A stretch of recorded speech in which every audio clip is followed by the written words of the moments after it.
You are in the ring with Héctor Colón, 7-time national boxing champion turned nonprofit president and CEO. Héctor knocks out the big issues facing social services today with high-impact leaders from around the U.S.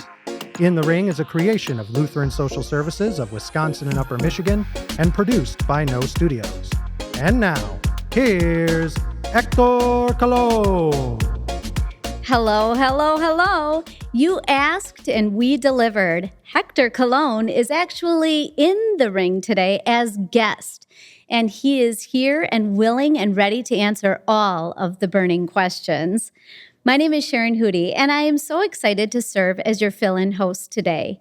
Héctor Colón is a 7-time national boxing champion, and also he served as a former member of the USA boxing team. He also served for 13 years in government in the first part of his career. In his various roles, Héctor turned multi-million-dollar losses into multi-million-dollar surpluses. He led efforts to reform the juvenile justice system, end chronic homelessness, transform mental health care, and he eliminated a 30-year wait list for disability services. And all of this prepared you, Héctor, for you to become the first non-Norwegian, non-Lutheran, non-pastor CEO of Lutheran Social Services of Wisconsin and Upper Michigan. And that is in our 140-year history. That's incredible.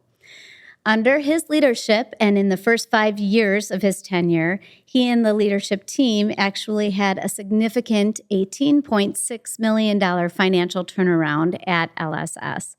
Héctor is a servant leader. He has a big heart, a great vision, and is a great leader and friend. All right, Héctor, are you ready? I'm ready. Let's go, champ. I did want to start, though, before we move into round one, because you say, "Let's go, champ," in every single episode. You say it all the time, but tell us a little bit of a background about that. Why do you say, "Let's go, champ"? Where did that come from? It came from my coach. Every time it was fight time, it was like, let's go, champ. And you knew you had to be ready. And it took a lot of prior preparation to get ready. But now it's like, okay, it's time. Let's go, champ. Yeah. I mean, and you started boxing at the age of 9 years old. 9 years old. And so you heard that, right? Your coach, Coach Shorty. All the time. Yep. Yes. And he just put that into your head and you've become the champion that you are today. That's amazing. All right. So this is fun because your audience has posed the questions for today. I do want to ask you, what was the motivation behind this podcast? Sure. A few points I want to make there. One is I want to really be much more vocal about paying our colleagues commensurate to the value they provide, the people they serve, and the broader society. And at LSS, along with the board and the executive team, we've made this a major focus. But we wanted to be louder about it and make sure we share with government officials, with donors, that this was really important. And so that was the number one reason that we wanted to really embed in terms of topics within the podcast. The next topic was really about making sure that policies and programs would advance quicker to address the true needs of the people we serve. Oftentimes, that doesn't happen quick enough for a variety of reasons. It might be resources or fear of failure or the fact that it's hard to innovate in some of these spaces. So wanted to really raise that up and make sure that we can move forward and decide to innovate and be willing to fail so that we can succeed bigger and broader for the people we serve. And the last theme was really to ensure the financial viability of our sector, which is in jeopardy. And so we have to do a lot of things to ensure that we're going to be financially viable, not only next year, but the following year and for the decade to come. And so there's lots of things we need to do in order to be financially viable. And one of the great things about the podcast is we can bring guests from all across the country, thought leaders, great people that have great experience that can impart their wisdom so that our sector can become financially viable. Absolutely. And you've had great guests from all of those parts of the sector, which is amazing. I don't know that people really grasp the fact and about the fact that we are the third largest industry behind retail and manufacturing. I mean, that's incredible. And so your vision for what we need to do in this sector is really important, and we need to have those conversations in order to act like we are the third largest industry, right? Absolutely. It's a very important industry. And if it wasn't for us, sometimes they're going to rely on more government resources. Healthcare goes up, criminal justice system cost goes up. And so by partnering with our sector and with organizations like us, we can reduce costs and help improve health and well-being in our country, and more importantly, really improve the lives of the people we serve and give them the opportunity to thrive in society. Yeah, people like you and me, right? Who have families and friends who struggle in different ways. Yeah, absolutely. All right, now let's move on to some of these audience questions, and they're good. All right, so Carrie was talking about unprecedented challenges in the workplace, due to COVID, macroeconomic conditions, the socio-political environment. And what she mentioned is that she knows that LSS has seen a decrease actually in voluntary turnover. How have you and LSS been able to accomplish that? What do you attribute that to? Yeah, first of all, thank you, Carrie, who was a blessing when I first started working here. She was involved in hiring me as the chief human capital officer, and now she's on the board. So thank you, Carrie, for the question. But I would say that we've done a lot of things. First and foremost, I have an incredible leadership team and board that really set the example, and so blessed to be surrounded by them. The second thing I would say is our servant leadership philosophy. That really, this is an organization. Look, our mission is to act compassionately, serve humbly, and lead courageously. And I see that lived out each and every day by our colleagues. And we also co-create our vision, our direction, and our strategy. It's not a top-down approach. And when you do it that way, people feel really bought in. People feel part of this organization. People feel empowered to share their thoughts and their perspectives and their opinions. And I think all of those things contributed to us becoming a workplace of choice. This is an organization where we're not afraid to say we love each other, that we want to support each other, that we want each other to succeed. We're concerned about each other's families. And all of those things matter. And I think that's why we've become a workplace of choice now 3 years in a row. Yeah. And I think that, that personal involvement by individuals on the staff is so critically important. That, though, partnered with your vision about paying staff commensurate to the value they bring, it's not heard of in this industry. And yet, over those past 5 years, really the colleagues have seen, action behind those words. And that's super important. Absolutely. It's been a number one focus of ours over the last 6.5 years. And I remember 6 years ago, we were about $6 million away from getting our colleagues to the market. And today we're about $500,000 away. Maybe next year we'll knock it out and we'll get our colleagues to the market, because we believe we have a tremendous culture and second to none. But we've been behind on salary before, and so we don't want to make pay an issue that contributes to somebody leaving the organization. We want to be as competitive as we can. Now, it's a challenge because we're competing with healthcare and other industries that can pay more than we can. But I would argue that they're going to have a tremendous experience here and a career and a family. Well, and just two really quick points on that. Number one, when you keep colleagues at an organization like LSS, you are ensuring that there's that personal connection between colleague or therapist, if you will, and the person who's receiving that service. You don't want to disrupt that care.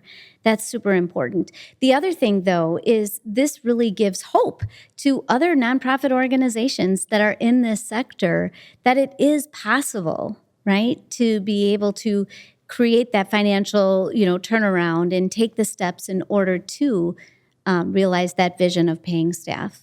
Yeah. Absolutely, and that's the point of this podcast is to share that good information, not only from us of what we've done at LSS, but more importantly, others across the country, and learn from each other. It is possible.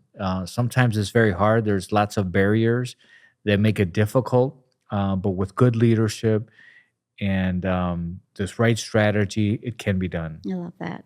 Awesome. All right, let's move on. So, George actually submitted a question regarding your moving on from Health and Human Services Director in Milwaukee County to serve as President and CEO at LSS. So, in your experience, how is government different and also similar to social services organizations? So maybe I'll start with how it's similar. One is there's always this challenge for resources. And oftentimes, when government is challenged for resources, then that gets relayed to us. There's less resources for organizations like us to deliver our services. I would also say that because of the lack of resources, there's this fear for failure or to innovate and try new things. Because politicians and you're the governor, you don't want to fail, and then you're the taxpayer, you don't want the taxpayer to get upset, and so it's hard to be put in a position where we're trying to do something right, but you could fail. And it's one of the things that I say that we will never reach our full potential if we're not willing to fail. I believe that we have to fail along our way so that we can learn and eventually succeed, but in an extraordinary way.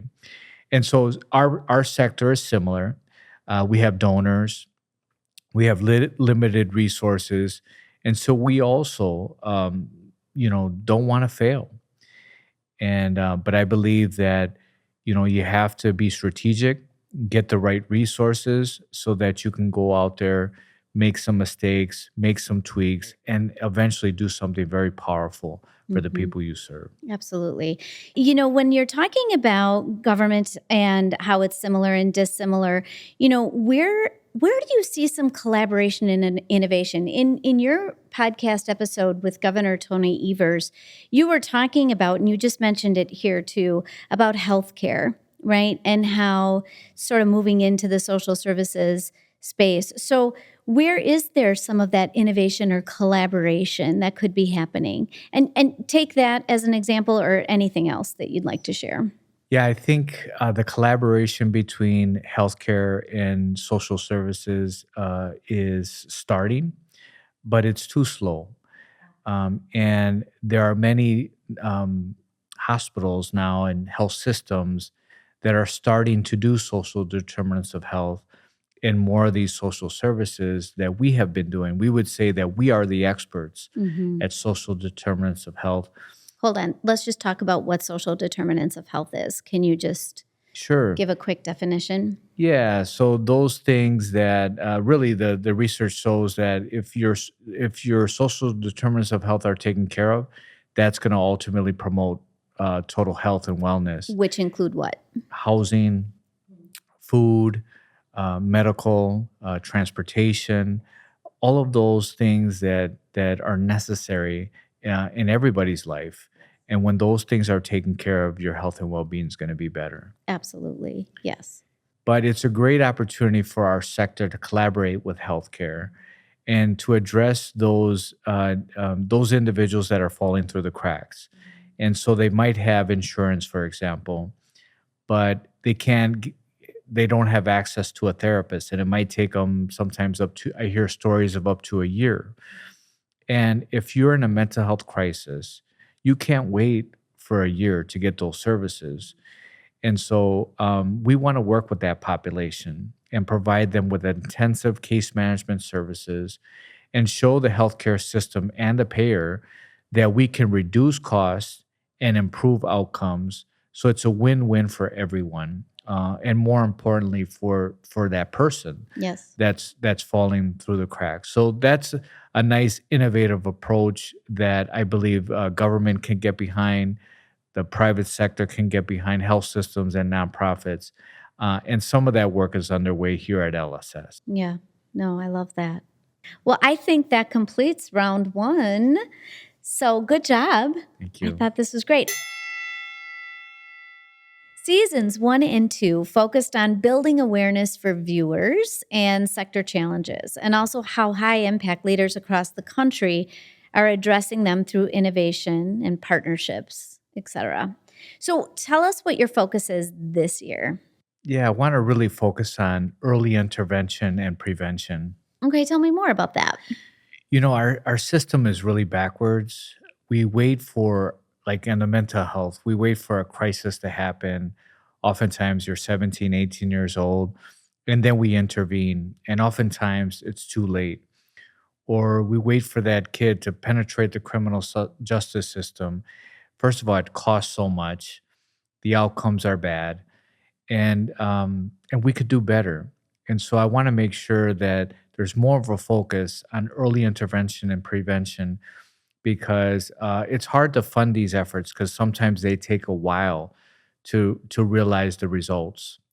Doesn't happen through the election cycle, but it's the right thing to do because it gets to the kids early and gives them a chance to succeed in life. Absolutely. So, what is your perfect world dream when it comes to early intervention and prevention? And you can talk about programs, you can just talk about outcomes. What would that Yeah, a couple programs. One is our school center mental health be? program, Hmm. where again, this is really about getting to kids early and providing therapy to a child in the classroom setting, but then not stopping there, making sure that we have a family coach that provides services relating to the broader social determinants of health.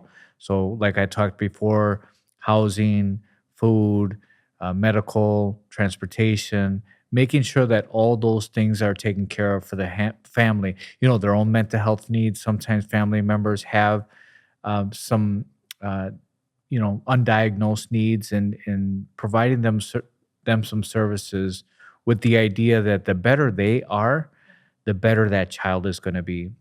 And then we don't stop there. We also provide some tools and resources to the teacher who can be overwhelmed and stressed and even traumatized.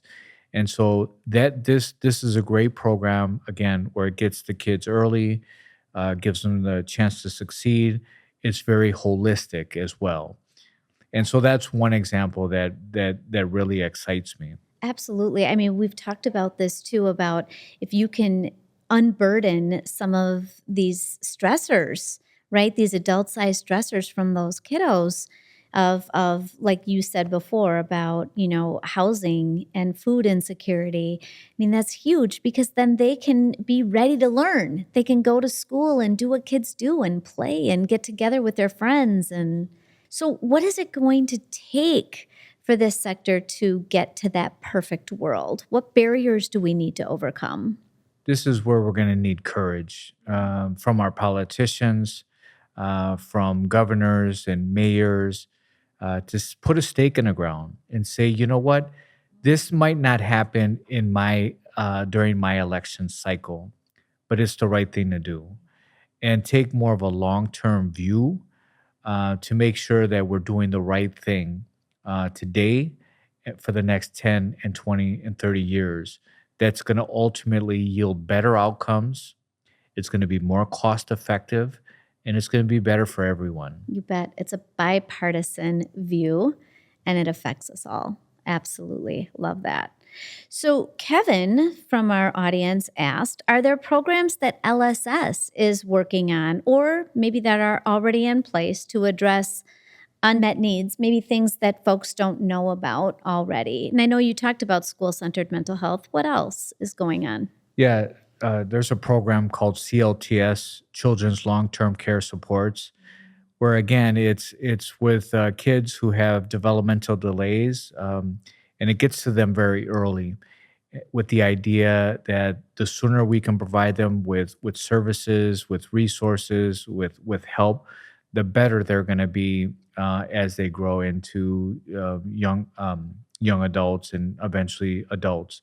So that's a program that we have a lot of services throughout Wisconsin and Upper Michigan. Another one is something we're trying to raise money for right now and is unique, and it's very innovative. And that's where we want to work with the state, specifically child welfare, for those families that they know that need help. Maybe it's a mom who's been part of the system and now she got pregnant. We want to go there right now and serve that baby and that family, that mom, while that baby is in the womb, and help that mom make sure that she's connected with the resources, with the help, so that she can be successful. And then once that baby is born, we want to be there for them immediately. We're not going to wait. We're going to provide them with the right resources so that they can be successful, productive members of society. This is the right thing to do, but it's also the smart thing to do because we need a workforce. We need people that are not in the hospital, are not in the criminal justice system, and being much more proactive with this program, I think is going to help us have healthier neighborhoods, safer neighborhoods, and also a workforce that our employers need. This is very new and innovative, not just here in Wisconsin, but across the sector, That's right? that's right. Because early intervention typically starts at what age? Like when do we typically see? You usually see 4 years old, 5 years old. Right, Yes. right. And so folks would come to LSS by way of referral. So you're saying who are our partners in this new program? It would be Department of Children and Families. Okay, so they would identify, families that could use support and then work with LSS to make that happen. Are there other programs that LSS is involved in or programs that you're aware of in the sector that are also addressing this early intervention prevention issue? Yeah, there is a very specific program. It's actually called Birth to Three. And that's where we get to these kids again very early. Oftentimes they have developmental delays. So we provide speech therapy, occupational therapy, physical therapy, all of those essential services to help them overcome their delays. And again, give them a chance to get educated and succeed in life. Now, that is a program that has been way underfunded all across the state. And so that's another example where here's a program that we know works, that is necessary to give so many kids an opportunity in life. And yet, it's not funded adequately. And many organizations like ours have been stepping away from providing those services because they can't do it um, and be financially stable. So that is a program we continue to do and want to continue to do. And we're asking our funders to help us so that we can continue to do a great job. Absolutely. I was just thinking about all these different programs that you're touching on and the varied and unique needs of the people that LSS is serving. I also know that LSS has some pretty incredible outcomes in terms of satisfaction and things. Would you want to share that? Yeah, 97% of the people served on an annual basis, around 30,000 individuals, are satisfied with our services. And then 95% of them say that we have improved their quality of life. That's great. And we have a great quality team. It's a separate team, independent from our program and operations, to make sure there's some checks and balances and also partnership and a strong focus to make sure that we're making a difference in the lives of the people we serve. And I think that's why we're seeing great outcomes. And we pride ourselves that that's kind of a differentiator for us. Absolutely. And you talk a lot about partners that we have, through philanthropy, through government, et cetera. But our key partner is with our clients themselves. And that's what I love about the vision of LSS, right? It's healthy communities filled with people using their gifts to serve, their God-given gifts to serve, which is awesome because you are empowering people to make decisions for their lives and to be able to thrive and knowing that they did that. We're journeying with them, but they are addressing their unique needs and then they are turning around and serving others, which is incredible. And that's how we build healthy communities, right? That's right. We're like their coach, right? Yes. Everybody needs a coach. I used to have a coach. I still need a coach. And Amen. it's Yeah. beneficial to have someone that you can rely on, ask questions, seek support, get some guidance. So we're there for them in that way. And I think that's why they feel empowered to do their best. And everybody has greatness within them. It's our jobs to find out what that is, bring that out in them, and help them pursue that.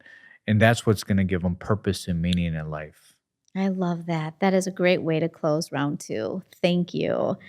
All right. So in the next round, we're actually going to do something different and fun.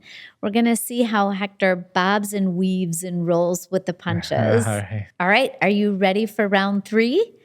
Come on, man. Of course, this is the last round. This is the championship round. Oh, yes, that's right. Okay, let's go, champ. Let's see if you still have it.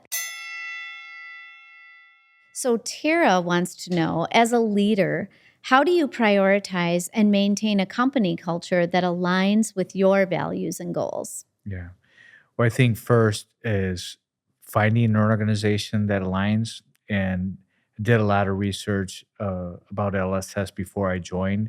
And it's truly an incredible organization, again, with a 140-year history of servant leadership, of making a big difference in the lives of people they serve, of love, of compassion.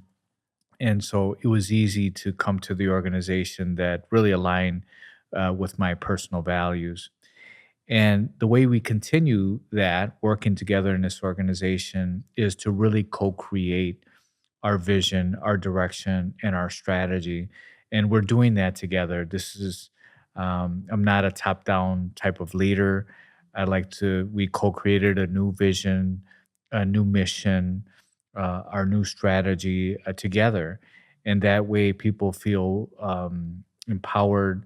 They feel that they're making contributions and they're making a difference in not only the lives of the people we serve, but the broader organization that is going to be around for a long time. Yeah, and the alignment that I see personally is, you as servant leader and bringing that to the culture of LSS, listening, empathy, building each other up, building community, wanting the best for each other. I mean, there is no better organization to work in than one that has that culture. So thank you. Thank you. Yes. This is a great question. I love this one. So Melanie wants to know, how does your faith guide your day-to-day decision making? Yeah, well, it's a key part of my calling, actually, my work. And so I view my work as a way to make myself better person. I also view work, I really approach it to try to make it better. And then I also want to make sure that through my work, I can make others better, be it our colleagues here or ultimately the people we serve. And so that is literally my personal calling in life, is to use that work to make myself and others better. LSS is a perfect place to do that, and I feel blessed to be here. Well, the follow-up question from Melanie is if you've had any unique experiences or challenges being a Catholic leading a Lutheran social services organization. Sure. Yeah, a lot of people think that's really funny that a Catholic is leading one of the largest LSS organizations really in the Midwest. And so, first of all, I want to say I feel so humbled and honored to be given this opportunity. I'm the first in 140 years. And, that's a big step. Um, it shouldn't matter if I'm Catholic and you're Lutheran or you're Muslim or you're Jew. We can work together. I can work in your organization, you can work in my organization. Because look, at the end of the day, we're serving people, and you don't have to be Lutheran to either work here or be served here. This is human services, and we're serving others. Susan asks, what brings you the most joy working at LSS and in the social services sector? The most joy is, I'd say, when our colleagues say that this is a workplace of choice. That brings me so much joy because if it wasn't for our colleagues, we wouldn't be able to do all we do. We wouldn't have an organization. We wouldn't have our outcomes. And so, honestly, that brings me the most joy because I know they're happy. I know that they feel they're a part of a good organization that cares about them. And that means a lot to me. It just shows your visionary leadership. From the start of this interview, that's exactly what you started with in terms of why this podcast was important and what you wanted to do at LSS and also to share with the sector. And you just shared it again now. It's really the happiness of the colleagues because then they turn around and can better serve our clients as well. What is your game plan for spreading the word about our sector and the needs we discussed today? Yeah, I want to be out there on the speaking circuit more. Just wrote an article relating to our transformational turnaround and all that we have achieved here at LSS. So just getting out on the road, and speaking more about our sector, our specific organization, and the people we serve. I'm thinking about writing another book, specifically relating to the nonprofit sector and our turnaround and some lessons learned and some good insights that others might be that could help others in their transformation and their turnarounds. So those are a couple things, and continue to talk more to our colleagues about how they're feeling and their ideas, so I can elevate those ideas on this podcast and through other forums. That's great. Great. Thank you so much. I think you knocked it out today, Hector. Thank you so much for doing this. It was a pleasure to be with you, and thank you so are much for doing awesome. this. Absolutely. Well, do you think we knocked it out? Yes, Yeah, yes, all right. definitely. All right, good. Subscribe now on YouTube so you don't miss any of Hector's high impact interviews. Learn more about our guests and the show at lsswis.org/inthering. Okay, Hector, can you take us out? Con mucho cariño, with much affection. Bye. Bye.